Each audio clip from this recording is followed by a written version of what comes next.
Hi, it's Pekary with Ignite Tennis Academy. With me is my beautiful wife, Karima, and we're here to show you a rally progression that you can do with your kids who are under the age of 8 and are just starting to learn the game of tennis. So Karima is going to be my demonstrator today. She's going to go over to the other side of this kind of makeshift net I have. So I just have a rope between two poles. Now you don't need a net for this. It's just a little bit helpful to visualize hitting it over that rope when we are doing this rally progression. But a net is not necessary, or even a rope isn't necessary. But if you can use just like a jump rope or even caution tape, there's a lot of different things you can use out there to make your own tennis net. So the first thing we're going to do, we're going to start it as easy as possible, and we're going to work our way up through the video to what a more advanced beginner would do. So first thing we're going to do is we're just going to start off with the ball on the ground. Okay? So ball's going to be on the ground. I'm going to pass it to Karima. She is going to trap the ball with the side of her racket and then pass it back to me. All right? So I'm going to use my forehand to pass it to her forehand.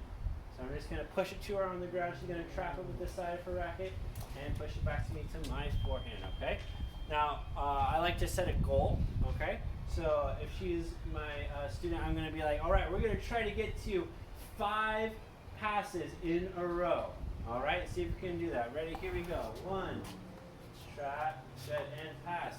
2, 3. Now I love that Karima is staying sideways, right? She's not turning forward and trapping the ball like this in front of her, right? She's positioning herself so that the ball's on the side of her when she's trapping. That's really important. All right, here we're at 4 now.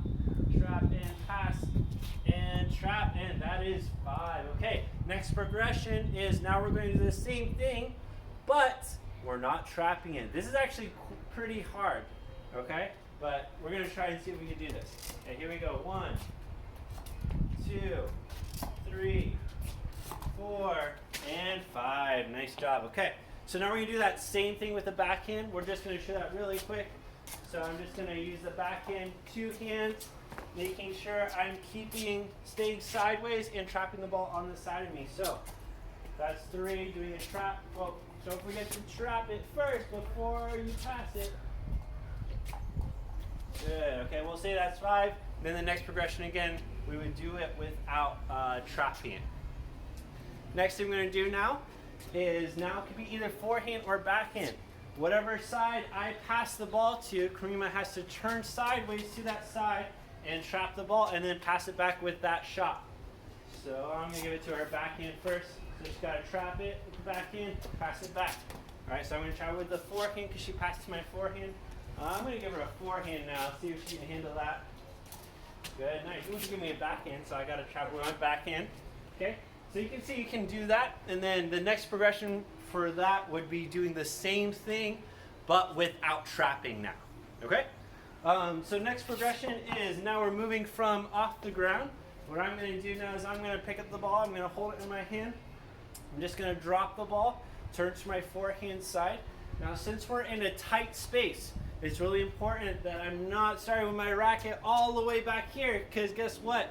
The further I take my racket back, the further I'm going to hit. If I take it all the way back here, I'm going to hit it all the way over the fence to the street over there, okay? So I want to keep the racket probably just a little bit back, further back from right at the side of me. So I'm going to hold the ball out with the straight arm in my left arm. I'm going to drop it and hit it to Karima. What Karima is going to do is she's going to move her feet and trap the ball on the ground with her racket. Alright, so move, and trap it. Good, now she's going to pick it up and do the same thing to me. Nice, and I'm trapping on the ground. Nice, so we were trying to get to 5 there. Next progression. So now instead of trapping it on the ground, Karima is going to trap it out of the air on her racket, just like this. Right? Still with the forehand. All of this from now on is with the forehand. Good, nice. We're trying to get to 5.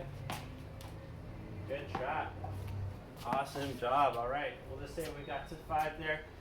Next progression that we're going to do Now what she's going to do is she's going to take 2 touches on the ball. Okay, so she's going to bump the ball up to herself and then bump it over. Okay, see if she can do that. Bump it up. Good. And then bump it over. Bump it up. Good. And then bump it over. Good.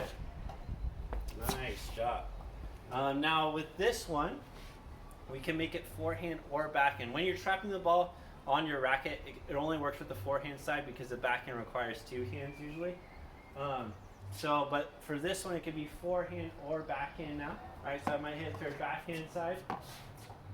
Oh, she used her left hand. That's okay. That happens sometimes. We want to keep 2 hands on that racket.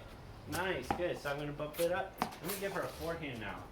She's got to bump it up. Ooh, tricky. Nice job. So now, next progression is you have to bump it up. Whatever side you bump it up with, you have to bump it up to your other side and then hit the ball over. Good, nice. That's okay. Just take 2 touches. Good. So I'm going to bump it to this side. Nice. Now bump it to her backhand. See if she can do that. Oh, she's got to hit a forehand. Oh, nice job. It's okay. So this isn't competitive, right? We're working together, right, to see if as a team we can get to 5 in a row without making mistakes. So, parents, really important to just keep encouraging your child. If anything gets too hard, just go back down to the lower level. Okay, and then if they feel more comfortable at that level, then you can just make the number higher, right? You can just say, okay, let's go to 7 or let's go to 10, and then you can start encouraging them. Okay, let's try to do the next level. Okay, last level for this is just a free rally now. Now we're doing just hitting the ball back and forth, over, nice, and see if we can get to 5. That's 3, 4. We can do this. Come on, babe. And 5,